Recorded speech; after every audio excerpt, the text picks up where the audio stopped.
guys? Happy Easter. And today's service is on He is Risen. So today we're going to look at the Easter story. So starting in Matthew 26, starting at verse 14.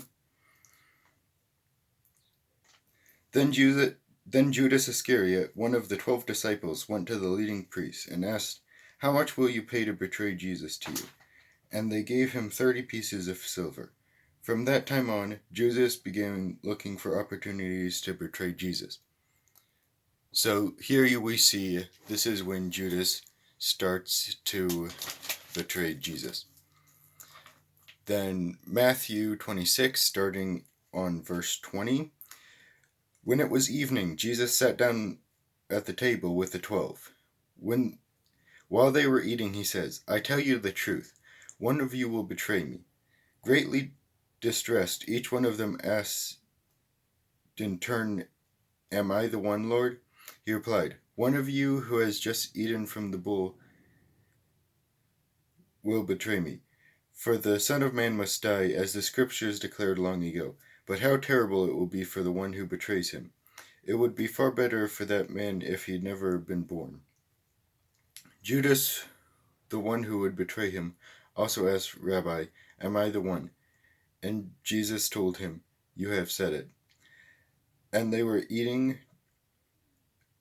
as they were eating, Jesus took some bread and blessed it. Then he broke it in pieces and gave it to the disciples, saying, "Take this and eat it, for this is my body." Then he took the cup of wine to give thanks and gave thanks to God.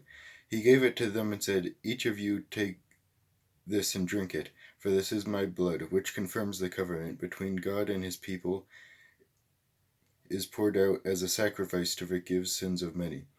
Mark my words, I will not drink wine again until I drink it with you in my Father's kingdom." So here we see the last Passover meal that Jesus has with the 12. Then Matthew 26, starting at verse 39.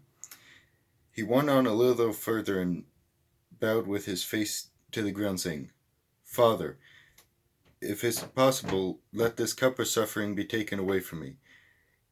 Yet as I want your will to be done, not mine." This shows that Jesus wants God's will and not his own will. And we should do the same. We should ask God for his will to be done, not for our will to be done. Matthew 26, starting at verse 61. "Who declared this man said, 'I am able to destroy the temple of God and rebuild it up in 3 days.'" So this shows that he will destroy the temple, but in 3 days he will rise again and defeat death. And then he will be a temple in our hearts.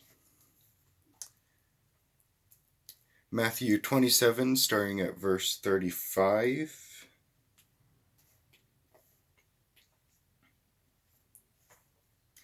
After they had nailed him to the cross, the soldiers gambled for his clothes by throwing dice.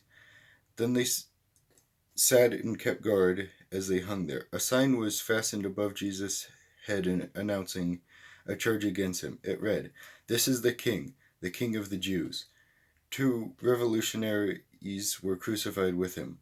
One was on his right and one was on his left.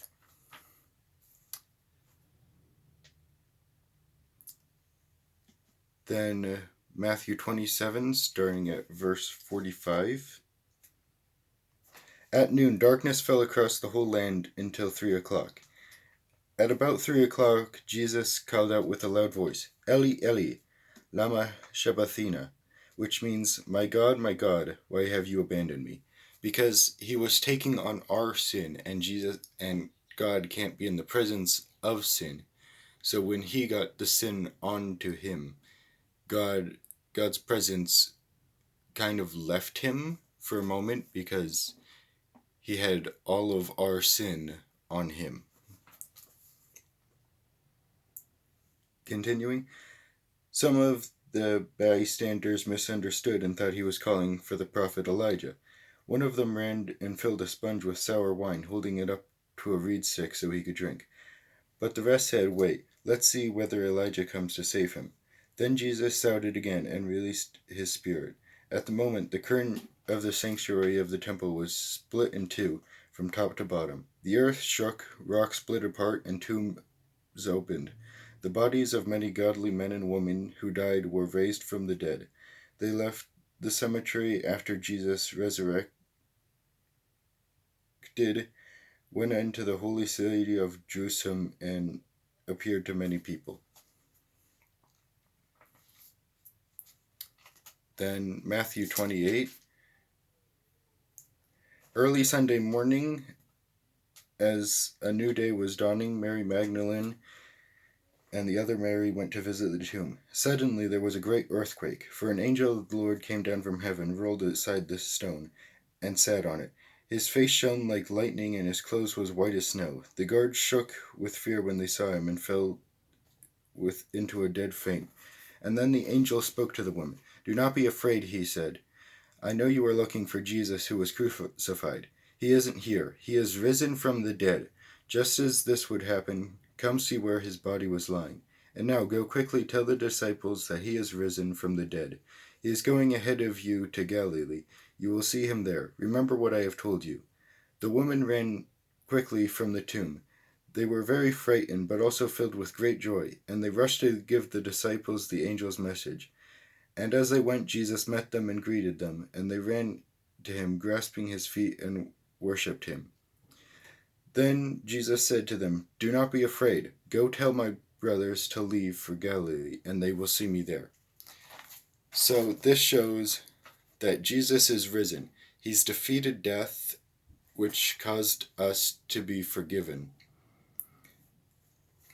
And that's the Easter story. I hope you enjoyed. Have a wonderful Easter, and see you next time.